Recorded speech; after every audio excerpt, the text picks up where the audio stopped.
नमस्कार, जय हिंद, जय भारत। कैसे हैं मेरे सभी मित्र? आशा करती हूँ आप सब अच्छे होंगे। एक बार फिर से संजना साइमन आप लोगों की दोस्त, आप लोग की अपनी, आप लोग के साथ जुड़ी हुई है और आप लोगों से पहले तो धन्यवाद करना चाहती हूँ कि आप लोग मेरे चैनल को सब्सक्राइब कर रहे हैं। 3K सब्सक्राइबर्स हो गए हैं, लेकिन ये आंकड़ा बहुत कम है। जिस तरीके से मैं मेहनत करती हूँ, सच में आप लोगों के एक-एक सवाल का जवाब देती हूँ। हर नोटिफ़िकेशन पे मैं कोशिश करती हूँ कि मैं आंसर करूँ। यूट्यूब, फ़ेसबुक, इंस्टाग्राम हर जगह आप लोगों की हेल्प कर रही हूँ जितनी मैं कर सकती हूँ। देखिए, मैं पढ़ी-लिखी हूँ, खूबसूरत हूँ, मैं चाहती तो मैं भी अपनी ज़िंदगी को बिल्कुल छिपा के मतलब एसआरएस कराती और बस अपनी लाइफ़ को जीती, शादी-ब्याह करती एक नॉर्मल लड़की के समान। लेकिन मुझे लगा कि जो दिक्कतें, जो परेशानियाँ मैंने अपने जीवन में महसूस करी हैं, जो कठिनाई या परेशानियों से मैं गुज़री हूँ, मेरी दोस्त उन सब से ना गुज़रे। जो भी मेडिकल ट्रीटमेंट हुआ या जो एचआरटी हुई या जो पैसे मैंने वेस्ट करे या जो चीज़ें नहीं करनी थी, वो भी मैंने करी। क्योंकि भई हम इंसान हैं, गलतियाँ करते हैं, सीखते हैं फिर बाद में धीरे-धीरे। अनुभव ऐज बढ़ने के साथ-साथ आपको अनुभव होता है चीज़ों का और फिर आप उन गलतियों को रिपीट नहीं करते हैं। तो मैंने भी बहुत सारी गलतियाँ करी, मैं दिल्ली आई थी, मैंने कुछ ऐसे फ़ैसले भी लिए जो कि मुझे नहीं लेने चाहिए थे, लेकिन मजबूरीवश या कुछ भी कहिए कि हो गया लाइफ़ में। तो मेरे को चैनल बनाने के लिए बहुत एक बात मेरे अंदर ही अंदर थी कि संजना, जिन परेशानियों को तुमने झेला है क्योंकि मेरी मदद करने के लिए कोई मेरे साथ नहीं था, कोई भी नहीं, एक सिंगल इंसान भी नहीं था, जो मुझे हेल्प करता। मैं अपने बलबूते, अपने दम पे सब कुछ कर पाई। अकेली थी बिल्कुल दिल्ली जैसे बड़े शहर में, कोई मेरा हेल्प नहीं करता था। कोई ऐसा यूट्यूब चैनल नहीं बना था, कोई इस तरीके से बातें शेयर नहीं हो रही थी। आप लोग बहुत लकी हैं कि आप लोग को बस वीडियो देखते हैं और सब कुछ मालूम चल जाता है। हमारे समय में कुछ पता ही नहीं था हमें कि कैसे क्या होता है। मुझे ध्यान है मैं पहली बार दिल्ली आई थी तो मैं अस्पताल में जाके रिसेप्शन पे खड़ी हुई थी, मैं रो रही थी बुरी तरीके से कि मैं किससे बात करूँ, मैं किसके पास जाऊँ, मुझे कुछ भी नहीं पता है। तो ऐसे हालात पे मैं आप लोगों से बोलना चाहूँगी, आप लोग बहुत लकी हैं जो आप लोग वीडियोज़ देखते हैं और बस घर बैठे-बैठे आपको सारी जानकारी मिल जाती है। तो इतना तो बनता है कि आप लोग चैनल को सब्सक्राइब करें और इस चैनल को कम से कम 10K 20K तक तो पहुँचा दीजिए, तब मुझे लगेगा कि हाँ, मुझे मेरी मेहनत का फल मिला है। नहीं तो क्या ही फ़ायदा, मैं भी सर्जरी करा के और ट्रांस के समान घर में बैठ जाती लड़की बन के और शादी-ब्याह करती। लेकिन मैं जब सबके सामने आई हूँ एक तरीके से, सोचिए कि मुझ में इतने गट्स है या उतना कॉन्फिडेंस है कि मैं लोगों को बोल सकती हूँ कि हाँ, मैं ट्रांस हूँ, ताकि मैं और ट्रांस का भला कर सकूँ, उनको हेल्प कर सकूँ। तो आप लोग का भी फ़र्ज़ बनता है कि चैनल सब्सक्राइब कर दीजिए। प्लीज़ सब्सक्राइब कीजिएगा। I request you all to kindly subscribe.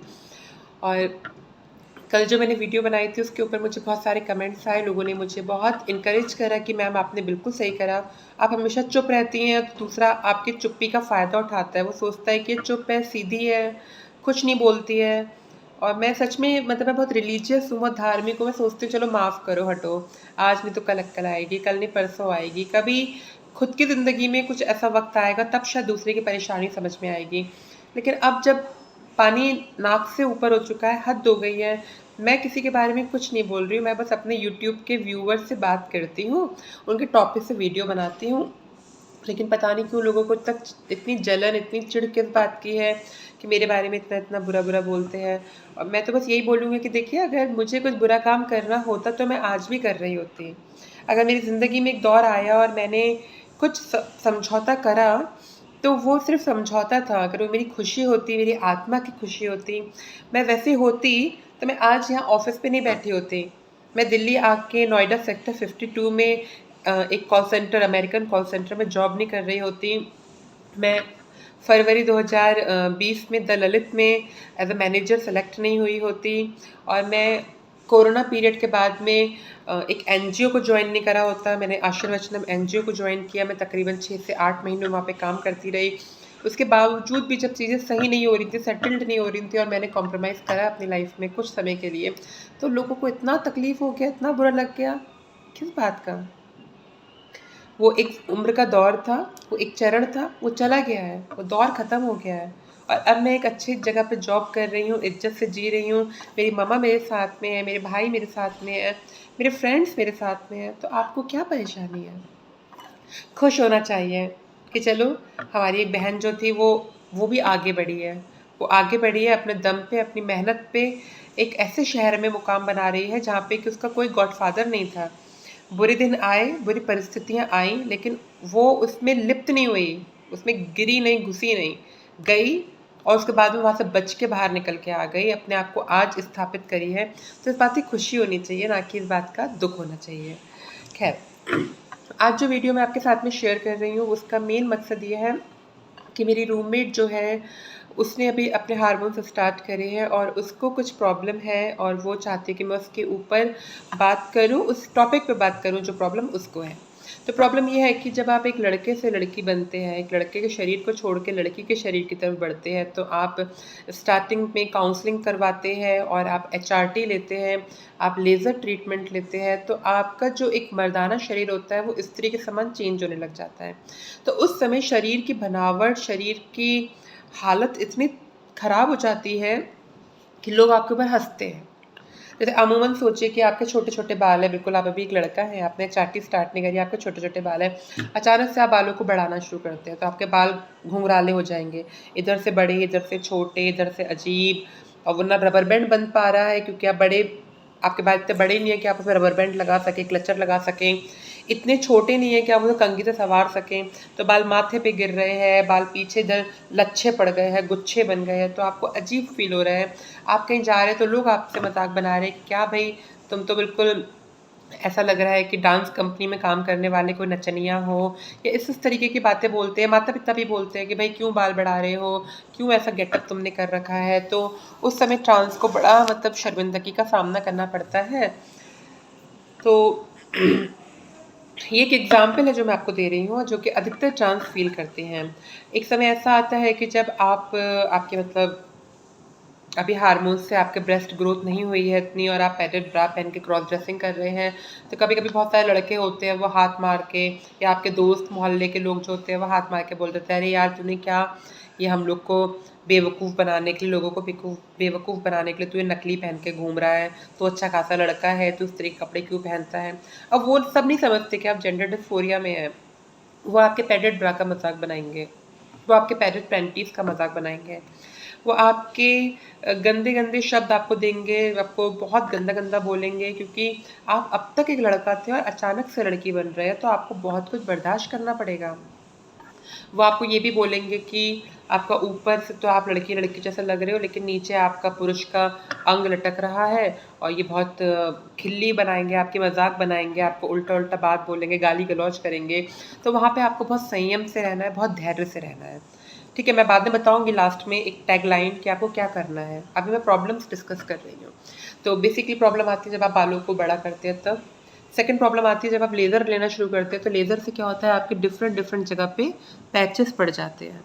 तो उन पैचेस की वजह से बहुत प्रॉब्लम होती है और आपको समाज में बहुत शर्मिंदगी का सामना करना पड़ता है। लोग बार-बार आपको तंज कसते हैं, आपको बुरा-भला कहते हैं कि भई आप, आपके यहाँ के दाढ़ी उड़ गई है, आपके कहीं बाल आ रहे हैं, कहीं नहीं आ रहे हैं, लोग हँस रहे हैं, मज़ाक बना रहे हैं, 4 लोग को दिखाते हैं कि देखो, देखो फलाँ का लड़का तो देखो कैसा हो गया है, नचनिया जैसा, भांड जैसा, छक्का या हिजड़ा ऐसा बन गया है। ऐसे-ऐसे गंदे-गंदे शब्द बोलते हैं जो गाली के समान हमें चुभते हैं, गाली के समान। वो बोलते देखो कैसे बाल बड़े कर लिए हैं, दाढ़ी कहीं से आ रही है, कहीं से जा रही है, और अच्छा खासा आदमी था, जाने किन चक्करों में पड़ के ऐसा हो गया है। फिर आप जब हार्मोन्स लेते हो तो आपका जो फेस होता है वो धीरे-धीरे चेंज होता है। तो जब एक मैन से वो फीमेल की तरफ, मतलब आदमी से औरत की तरफ जाता है, तो जो बीच की स्थिति होती है, उसमें ना आप आदमी लगते हैं ना औरत लगते हैं। वो जो हर टाइम होता है वो बहुत क्रूशियल होता है। वो हर ट्रांस को अंदर से तोड़ देता है, और वो बहुत तकलीफ़ वाली बात होती है कि आप कहीं नहीं जा पाते। आप मोहल्ले में, मार्केट में, दोस्तों में, रिश्तेदारों की शादियों में आप कहीं जाना पसंद नहीं करते, क्योंकि आप उस समय ना तो एक लड़का लग रहे हैं, ना एक लड़की लग रहे हैं। बाल थोड़े बड़े हो गए, हल्का-हल्का लेज़र ले लिया तो इधर का बाल उड़ गया, इधर का उड़ गया, 4 बाल यहाँ आ रहे हैं, 10 बाल यहाँ आ रहे हैं। फिर आप हल्का-हल्का मेकअप कर रहे हैं उसमें फ़ेमिनिटी को बढ़ाने के लिए, तो आपका चेहरा, जॉ लाइन और ये सब चीज़ें आपकी ऐसी बन के आ रही हैं बाहर कि आप लड़का भी लग रहे हो, लड़की भी लग रहे हो। तो लोग आपके ऊपर हँसते हैं, बहुत मज़ाक बनाते हैं, भद्दी-भद्दी बातें कहते हैं, गंदे-गंदे कमेंट कहते हैं, और फिर उस दौर में हम लोग कहीं न कहीं बहुत डिप्रेशन में चले जाते हैं। मैं इस बात को समझ सकती हूँ। आप में से बहुत सारी बहनें ऐसी हैं जो अभी इस बात से लड़ रही होंगी, इस बात से झंझोड़ रही होंगी। आपके फैमिली वाले, आपके मम्मी पापा भी आपको बहुत बहुत बुरा कहते होंगे, क्यों बाल बढ़ा रखे हैं, तेरी दाढ़ी क्यों नहीं आ रही है, तू ऐसे कपड़े क्यों पहन रहा है, तू लड़कियों की टी शर्ट क्यों डालता है, तू टाइट जीन्स क्यों पहनता है, तू ऐसे वाले शूज़ से सैंडल्स क्यों पहन रहा है जिसमें तू लड़की जैसा लगे, तू वैक्सिंग क्यों करवा रहा है। इस तरीके की बहुत सारे भद्दी भद्दी बातें आपको बोलते हैं। और आपका फेस और आपकी बॉडी जो होती है वो ना तो मर्द लग रही है ना औरत लग रही है। एक बार एचआरटी के 6 महीने या 1 साल कंप्लीट हो जाते हैं और लेज़र कंप्लीट हो जाता है, फिर आप बहुत हद तक एक फ़ीमेल के समान लगने लग जाते हैं। आपके बाल बड़े हो गए हैं, आपने उसमें हल्का सा रबर बैंड या क्लचर लगा के उसको ऊपर बांध लिया ऐसे, और फिर आपने दोनों कान छिदवा लिए हैं, आपका लेज़र कंप्लीट हो गया, आपने 8 से 10 महीने तक हार्मोन्स खा लिए, तो फिर भी आप बहुत हद तक एक लड़की लगेंगे। लेकिन वो जो स्टार्टिंग का दौर होता है जब आप एक मर्द से औरत बन रहे होते हैं, एक लड़के से लड़की बन रहे होते हैं, तो बहुत सारी दिक्कतों का सामना करना पड़ता है। और एक बेसिक बात मैं यहाँ पे ये ज़रूर बोलूँगी आपको कि आप लोग जो होते हैं वो अपना मतलब ड्रेसिंग जब करना शुरू करते हैं, क्रॉस ड्रेसिंग करना शुरू करते हैं, तो आपने पैडेड ब्रा पहन ली तो यहाँ से तो बहुत सही दिख रहा है आपका फिगर, लेकिन जो बैक साइड होती है, जो बटक्स होते हैं, जो हिप्स होते हैं, जो फैट रेशियो वहाँ पे होता है, वो बिल्कुल बॉयज़ के समान होता है। तो आप जब सड़क पे चलते हैं तो लोग आपको जज कर लेते हैं, पहचान लेते हैं और यही कहते हैं कि भाई देखो अच्छा खासा लड़का है, कैसे जा रहा है। आपको अपनी अपनी चाल के ऊपर वर्कआउट करना है, किस तरीके से आपको वॉक करना है मार्केट में, किस तरीके से आपको अपना फैट डिस्ट्रीब्यूशन लोगों को दिखाना है, ढीली टी शर्ट पहननी है, टाइट टी शर्ट पहननी है, कौन सी सर्जरी कब करवानी है। इन सब के लिए आप संजना साइमन का वीडियो देखते रहिए। मैं समय समय पे आपको बताती रहूँगी, आपके सवालों के जवाब देती रहूँगी। ये सारी दिक्कतें हैं जो आपको देखनी पड़ेंगी, बर्दाश्त करनी पड़ेंगी। आपके हाथ मैस्कुलिन लगेंगे, फेस लड़कियों जैसा लगेगा, आपके ब्रेस्ट साइज़ बढ़ेंगे लेकिन हिप साइज़ नहीं बढ़ेगा। तो आप एकदम मतलब अजीब से हो जाते हैं। लोग कहते हैं कि कार्टून से बन गए हो तुम। मुझे ध्यान है मेरा जब स्टार्टिंग था तो मेरी मम्मी बोलती थी कि कैसे लग रहे हो तुम, गंदे लग रहे हो, तुम क्यों कर रहे हो सब चीज़ें। और अब जबकि सब कुछ चेंज हो गया है, 2 ढाई साल हार्मोन्स लेने के बाद जब मैं अपने घर पे गई, पूरा 1 साल मैं दिल्ली में उनसे दूर रही और मैं जब 1 साल के बाद अपने घर गई, तो मेरी मम्मा, मेरे भाई, मेरी मौसियाँ सब मुझे मोहब्बत कर रहे हैं, प्यार कर रहे हैं, मेरे गाल छू-छू के देख रहे हैं कि कितनी सुंदर होके आई हो। और मेरी मौसियाँ कह रही मम्मी से कि यार इतनी सुंदर तो कोई लड़की नहीं है हमारे ख़ानदान में जितनी ये प्यारी निकल रही है। मेरी बहनें, मेरी बहन शिफ़ा, मेरा भाई अर्पित, मेरे भाई सगे भाई मनोज, अमित और मेरी मम्मा, सब लोग मतलब मुझे इतना प्यार कर रहे थे, बहुत ज़्यादा। थोड़े से मतलब बड़े वाले भैया, अमित भैया थोड़े से नाराज़ थे कि क्योंकि मैं अब अच्छी जॉब पे थी, मैं घर की मतलब बहुत ही प्रोमिनेंट मेंबर थी, मेरे घर पे मेरी बहुत चलती थी। तो बड़े भैया को थोड़ा-सा झटका लगा और पापा जी का भी देहांत हो गया था। तो उनको ये लगा कि देखो पापा भी चले गए हैं और अब संजू ने भी ये वाला काम मतलब कर रही है, अभी अपने आप को चेंज कर रही है, तो परिवार टूट रहा था। तो मेरे भाई की भी गलती नहीं थी, उसको भी बुरा लगा और देखो ये बातें मैं समझ सकती हूँ क्योंकि मैं परिवार में रही हूँ। बहुत सारी ट्रांस ऐसी हैं जिनका मैं नाम नहीं लेना चाहती हूँ, लेकिन उन्होंने, उनके ना पापा इस दुनिया में है, ना भाई, ना कोई जेंट्स घर पे बोलने वाला, टोकने वाला। अमूमन जेंट्स टोकते हैं और बहनों की सबकी शादी-वादी हो गई। घर में एक बुज़ुर्ग माँ है और आप हैं, तो जो आप अपनी मर्ज़ी के मालिक हैं। तो आप लोगों से बोलते भी थे या बोलते भी हैं कि भई आपको बात करनी है करिए, नहीं करनी है मत करिए, मुझे कोई फ़र्क नहीं पड़ रहा, मेरे पास मेरी जॉब है, मैं आराम से जी रही हूँ। लेकिन संजना साइमन ने वो नहीं किया, मुझे बहुत कुछ बर्दाश्त करना पड़ा। मुझे बहुत कुछ बर्दाश्त करना पड़ा, मुझे अपनी फैमिली की बहुत सारी बातें सुननी पड़ी, वो कटाक्ष सुनने पड़े, वो मतलब जो अजीब-अजीब से भद्दी-भद्दी बातें थी ना, वो तो सुननी पड़ी। लेकिन मैं सब्र के साथ में रही, मैंने अपने ऊपर बहुत कंट्रोल करा, अपनी बॉडी लैंग्वेज पे बहुत काम करा, अपने लुक्स पे बहुत वर्क किया, नेचुरल प्रोडक्ट्स बहुत लगाए मैंने, henna, mehndi, face pack, gym, body का फैट डिस्ट्रीब्यूशन को मेंटेन करना, बहुत कुछ मैंने अपने ऊपर वर्कआउट करा, जो मैं किसी और वीडियो में आपको बताऊँगी, डिस्कस करूँगी। लेकिन इस वीडियो के लिए मैं यही बोलना चाहती हूँ बहनों, जब आप एक लड़के से लड़की बन रहे हैं, एचआरटी स्टार्ट कर रहे हैं, लेज़र स्टार्ट कर रहे हैं, बाल को बढ़ाना स्टार्ट कर रहे हैं, तो आपको दुनिया की बातें नहीं सुननी है। इसलिए नहीं सुननी है क्योंकि आप अपने सपने की तरफ आगे बढ़ रहे हैं। आप उस लड़की को जन्म देने जा रहे हैं जिसको आपकी माँ जन्म नहीं दे पाई। जो अधूरा आज तक इस संसार में तड़प रहा है, रो रहा है, परेशान हो रहा है, उस बच्ची को, उस लड़की को आप जन्म देने जा रहे हैं। मैंने संजना साइमन को जन्म दिया। तो जन्म देते समय जैसे प्रसव पीड़ा होती है ना माँ को 9 महीने की, ऐसी ही पीड़ा जो होती है ना, वो ट्रांस को होती है अपने अंदर की लड़की को जन्म देने की। तो आप सब लोगों को अपने अंदर की लड़की को जन्म देना है और इस प्रसव पीड़ा से गुजरना पड़ेगा।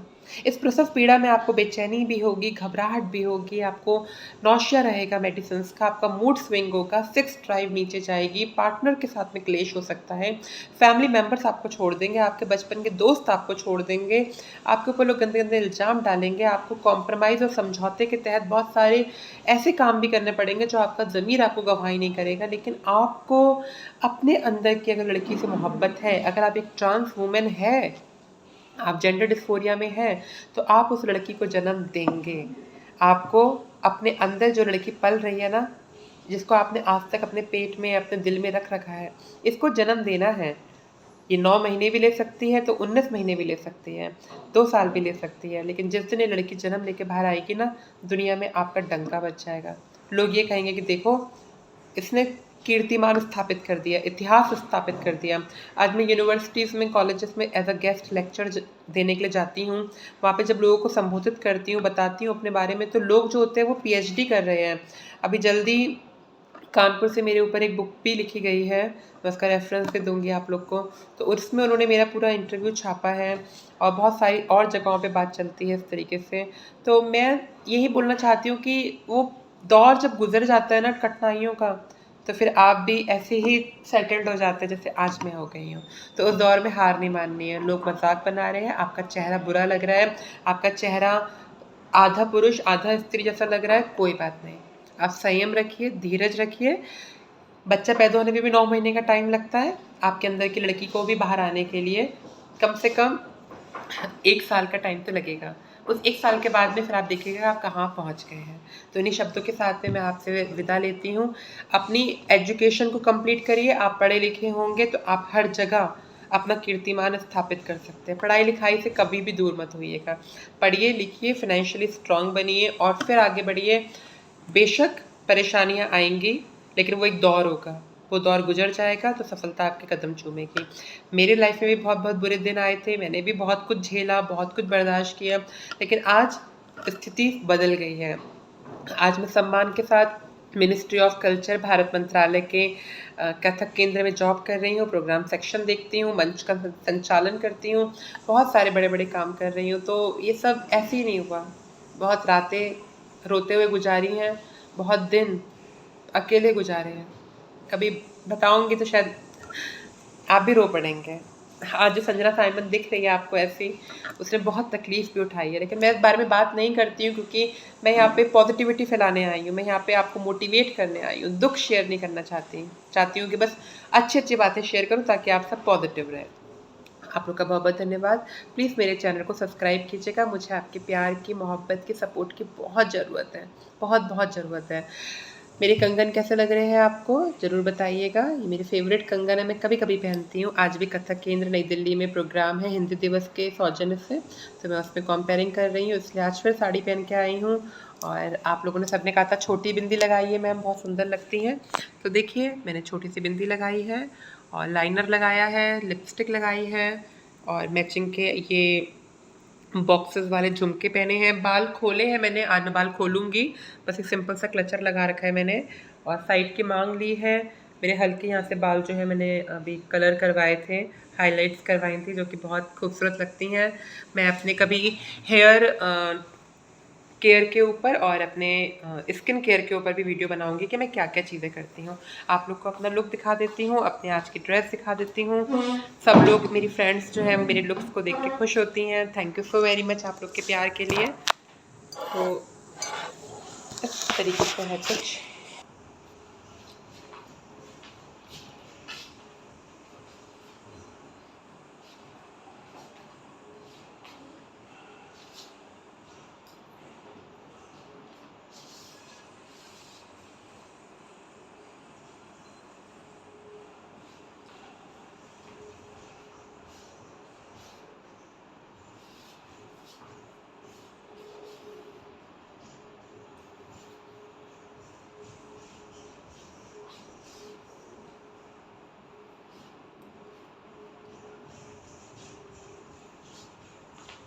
बहुत मोटी हो गई हूँ लेकिन कोशिश करूँगी फिर से पतली होने की।